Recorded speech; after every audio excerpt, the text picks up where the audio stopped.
Joining us now is Congressman Adam Schiff, Chairman of the House Intelligence Committee. Mr. Chairman, thank you so much for making time tonight. It's nice to see you.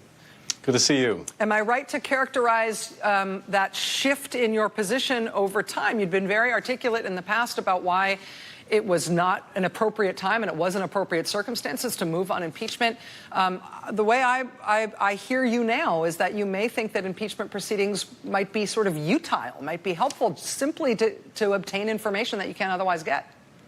Well, when I wrote that op-ed, and that was over a year ago, I was urging that we wait and see what the results of the investigation are before we form a judgment. And I did so because I thought we ought to know what the evidence is, but also because if we had to take that extraordinary step, we should communicate this is not something we're eager to do. It's something that we're, in fact, reluctant to do.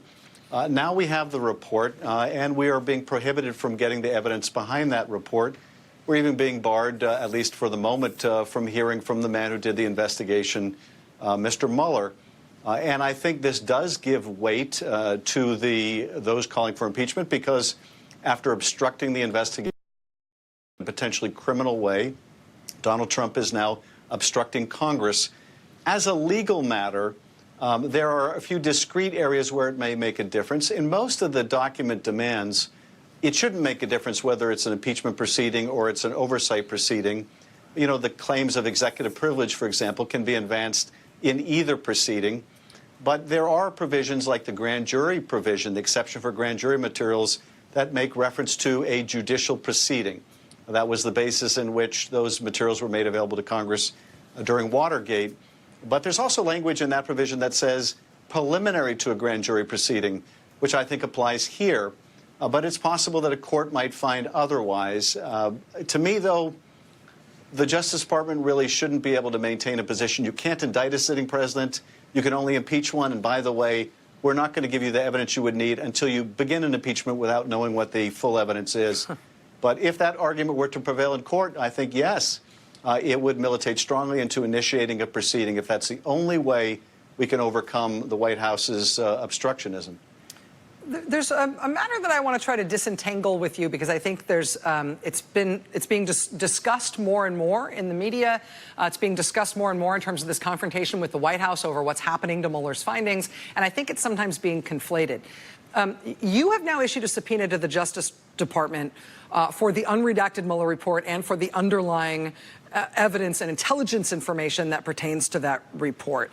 But as I understand it, you have also made a request to be briefed on the intelligence findings of Mueller's investigation. Now, should we see those as two different requests? And how should we expect those two tracks to proceed if, in fact, these are two different things? You know, they really are two different things, although there's a lot of overlap. But roughly, you can look at what the Judiciary Committee is doing as centered around the second article of the Mueller report, the second section on obstruction, and we're focused on the first section, and that is all of the contacts with the Russians, all of the potential counterintelligence problems and threats. This investigation, after all, began as a counterintelligence investigation. It then later became both counterintelligence and criminal. We still don't know what the counterintelligence findings are. We know from the Mueller report that he had embedded counterintelligence FBI agents in his team that wrote their own reports back to headquarters. They're not in the Mueller report. And we have a separate basis, legal basis, to get that information from the Judiciary Committee. There are statutes on point that say any intelligence matter must be given to the Intelligence Committee upon request. There are other statutes that say that we have to be kept currently informed of any significant intelligence or counterintelligence activity. There's a separate grand jury exception that says you can provide foreign intelligence and counterintelligence investigation to any counterintelligence officials that have a responsibility here, as we do.